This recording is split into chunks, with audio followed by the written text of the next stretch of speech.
तर रामकृष्ण हरी मित्रांनो. तर आज इथे मंदिरावरल्या मित्राचं लग्न होतं. मग त्याच्या लग्नाला जायचं होतं, तर तिथं टेम्पो आला. नंतर मग तिथून निघाला वरड आणायला गावातून.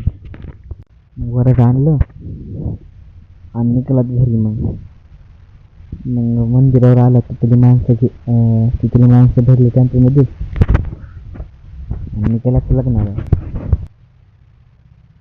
जाता जाता खायला घेतलं काही. पाऊस लागतो तिथं पाऊस लागतो. पाऊस चालू झाला.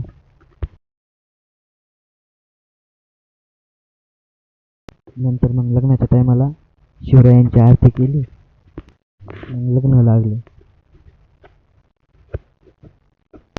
नंतर मग टेम्पोमध्ये पसारा भरला आणि नवरा नवरीची गाडी निघाली. मग कसा वाटला ब्लॉग? आवडला तर लाईक आणि सबस्क्राईब करायला विसरू नका.